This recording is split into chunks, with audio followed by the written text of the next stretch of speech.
Which song on the new record had the biggest transformation from idea to the final mastered version? Ooh. Well, we don't have the master quite yet. Mm-hmm. The mixed version.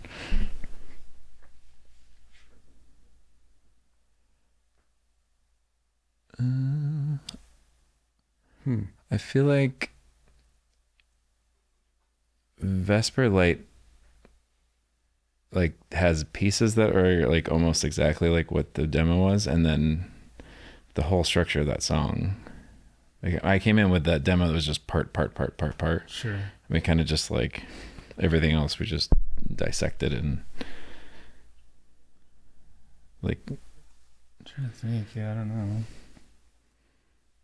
I guess that melody was in there at one point, but everything else in that song was totally different. Mm-hmm. That's a weird one. It is a weird song. A lot of that, like you had the different ways to treat the riff and stuff, and that was like the seed of the song, and then all the other stuff, wasn't that all like most of it was jamming, right? Yeah, I feel like the whiteboard was quite a long one on that. Like it just like yes, it was a lot of iterations. Parts. No, but that was and it. I mean, you hear in it's a lot of like variations on themes in that song. So the first and second verses are like just weird kind of takes on the same thing, or you have that bridgy part. There's like a really quiet version, a really heavy version. That part was weird that came out of a jam though. That bridge,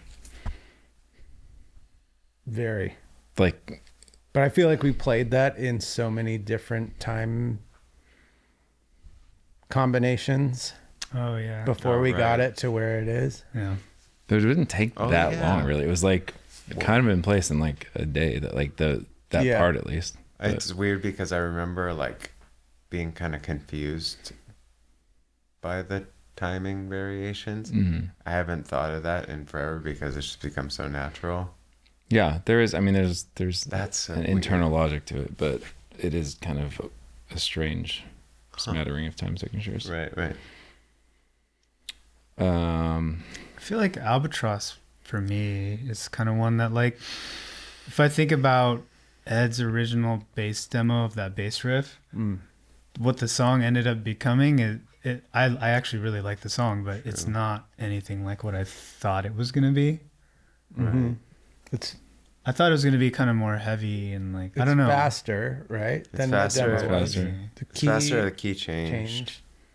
And then that chorus that we ended up coming up with, like it.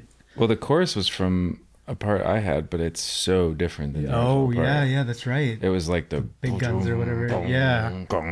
Yeah. Okay. Oh, yeah. But from the very beginning, I did have the idea of like that kind of like disco-y kind of beat under it. Like I was thinking this would be like a weird heavy version of Naked and Famous or something like that, where Right, but that chorus ended up being super melodic. yeah. And then I remember when we were jamming it, it felt pretty mashy, the two parts. Yeah. It feels real natural now, but Yeah. For whatever reason, having the pops, like little breaks into it, like doesn't feel weird at all now. No. But yeah, that one took a while to find. I'm actually its way. surprised the bridge made it in.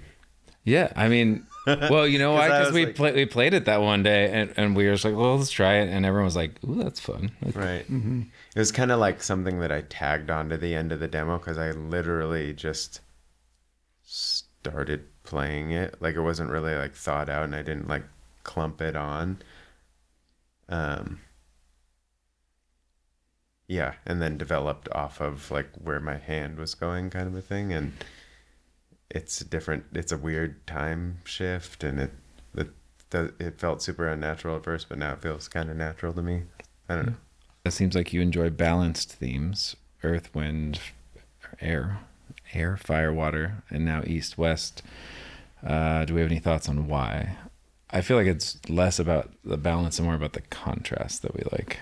Like, it's it's trying to find things to like push off of and or pull towards. Right. I Yeah, I feel like you're like, at least with alchemy, it was like, how can we stretch this? Like, what can we do with these different themes, you know? Mhm.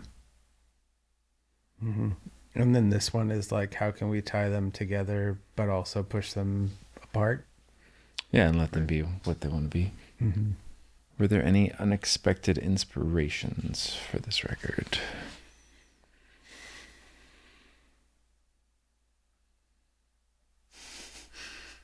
I don't know. I feel like it's so hard to track down inspirations sometimes. Like there are times where like, oh, this could go kind of like a, you know, and reference a band or something. But I feel like so many of the parts are just like, I don't know, my brain made a part. Right. And Yeah. I think like Crooked Shadows is pretty heavy on the Fugazi vibes. yeah. And at least for me, from a drum perspective, I remember listening to the idea and then going through a heavy Fugazi phase and trying to kind of push my drums more in a Fugazi kind of way than I would for other stuff. I also feel like I hadn't heard it this way until we actually started getting mixes, which is interesting. The Nash, it's a little bit more dancey than a Nine Inch Nails song, but I'm like, oh, I could totally see like Nine Inch Nails doing this. Yeah, it's similar. I feel it in the second verse. Yeah, for similar sure, when vibe, it goes yeah. to that beat. Right. I hadn't thought about that, but that tracks for sure. If you could play one new song to someone who's never heard your music before that best exemplifies the band, what would you pick and why? That's hard.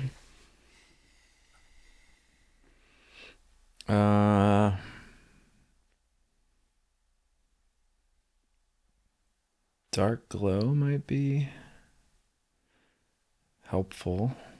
I feel like it gets at the heaviness, the melodic stuff, the kind of dynamics and cinematic quality, I think, that we strive for in a lot of things.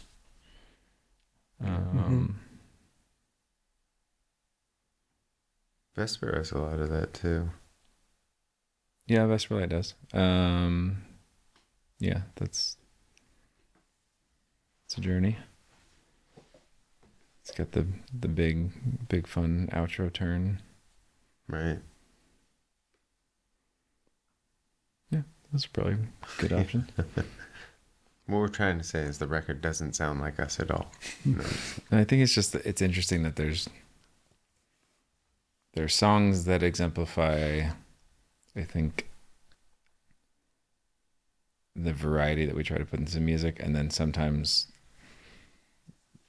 the songs themselves in the record are concentrated in ways that when you zoom out, the record is showing that Right. as well. Yeah. For sure. Like if you showed someone Nash, I don't think that's giving them like a very comprehensive view of the band. No. Yeah. But it's a concentrated view of something that Right. is very us as well. That's a good point. What is Thrice's official sandwich? Do we Like have collectively? I don't know. I guess so. I don't know if we can do that. I don't think we can, but when I saw that question, it just made me think of that by your old house on. Boar's Head? Yeah, what was that? The veggie sandwich called there. Oh, that was great. I think it was great. I need to eat that Veggie again. It sandwich? doesn't It was exist like- anymore. It was like this big.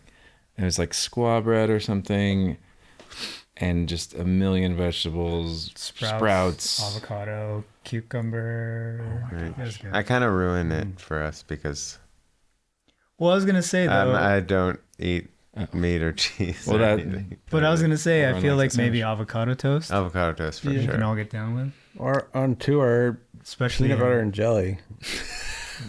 There you go. 'Cause Yeah. I mean, it's not like I'm good for like 3. hell yeah, 4. peanut butter and jelly. It's like available. True. Right. I'm gonna say avocado toast. Especially in, In Australia. going down under, yeah. Right. Mm-hmm. If you're unaware, the Australians know how to breakfast very hard. Yes. Brekkie. Very key. The best. They're good at coffee too. Yes. All the morning things. Mm-hmm. What songs on the record are we most looking forward to playing live? I feel like Nash is gonna be fun. Yeah. Should be. It's like one thing to the next. Those choruses it's are not super too- heavy. It's not too difficult. Nope. Big outro. Yeah. That'd be fun. Yeah. I feel like Albatross. We could is even gonna be have a fun. mosh pit for that song. Ooh. Uh-oh. Uh-oh. I like. I do love the end. Like at the end of that song is like. It's this callback for us in a way, but it's also weirdly subverting it because instead of like playing along to the kick, we're going wah wah. Yeah.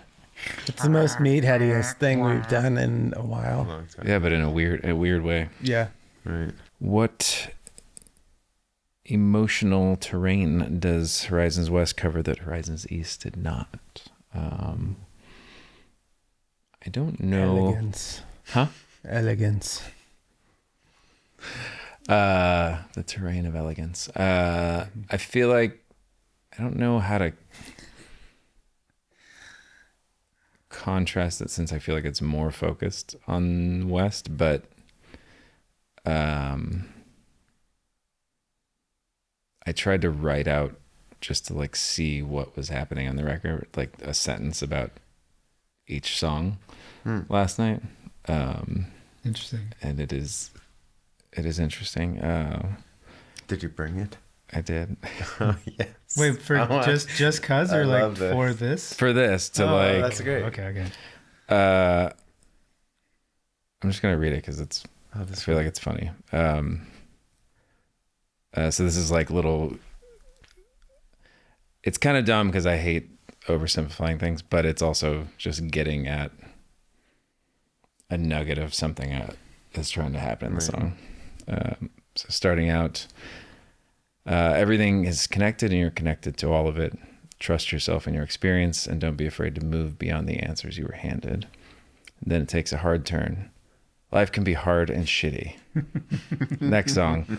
Life can be hard and shitty, but it's possible to find and pursue and cultivate good things. That's the next 2 songs as well, Okay.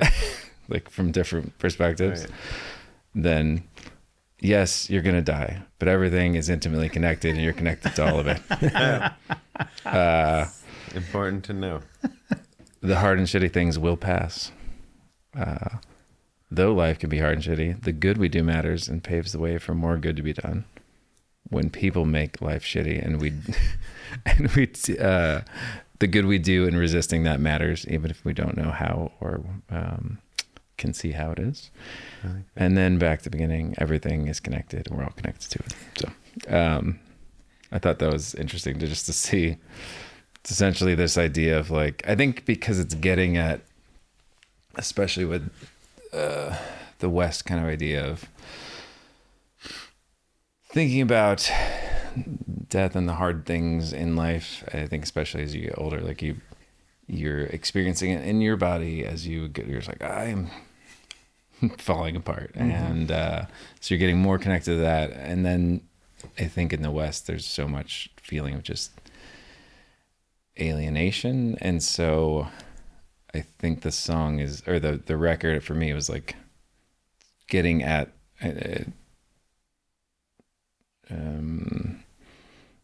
like Nash is an interesting song because there's nothing at all good that happens in the song. Like lyrically, it's just like, it's bad. And sometimes you just need to feel that and be like, yeah, things can be real bad. But then, I don't know, that idea of us being alienated from everything from the universe is like, it's a story, and there are other stories out there, and I would say there are better stories out there. And I think when you can identify with a better story, some of that feeling can shift and change. And yeah, so that's getting woven through a lot of the other things in the record. But what is the inspiration behind the artwork for the album? So we worked with Jordan Butcher again, who is just amazing. So he did the last record, and I think when we were going to release them close together, we had this idea of like, okay, maybe they're going to be like really similar covers. And then we got far enough apart, we're like, I don't want the same, like something else. So we're like, okay, man, do it again, but different. something else. Yeah. And with sunset-y vibes. I'm sure some time for him too is probably great. Sure, yeah. But he came back with just so good, the wildest. I mean, I think it's probably going to end up being my favorite record cover that we've ever had, and especially the deluxe version is just bonkers. So we'll try to keep some of those in our store for people too, because I feel like we always run out, and then everyone's just buying them for $1 million online. It sucks. But yeah, we were just like, here's the kind of palette we're thinking, and he came back with that, and we're like, yep, wow, that is neat. Right. Yeah. Yeah. It's insane. Super cool. How far have you traveled east, west? I mean, We've gone all the way west. all the way. Not only once, but we did in like 2004 or then 2003. We started here, went to Hawaii, Japan, Australia, and then kept flying to Europe, and then flew all the way back around. It's a long tour. That was a long one. Yeah. That flight from Australia to London is rough. Especially when you land in, was that the one where we like landed and then played a show that day? Straight into the Coheed show. Yeah. That was crazy. In London. I've never been so tired. Yeah. And I took the like Simply Sleep on the thing, and then if you take that, or at least for some people, and you can't fall asleep, it feels like you can't stretch enough, and so it feels like your arm is all the way out, but you feel like it's here. And you're like, Nope. Oh, it's terrible. I was on the plane just dying. Yeah. It's like there's a body inside of your body that wants to get out of the body that. Yeah. Yeah, that was the farthest west we went. Are there any philosophers or authors who influenced lyrics on this album? The main ones I thought of were Aldous Huxley wrote a book called Island that I read when I was writing, and there's bits of that, especially I think in the first song. Ursula K. Le Guin, who's just my favorite. Reading a couple of her things, but Always Coming Home has some stuff in it that I feel like was informing a couple of different spots. She has this idea of going westward to the sunrise, which I think is really beautiful. Just incorporating that in endings are beginnings, and I like that. And yeah, just lots of Alan Watts in general.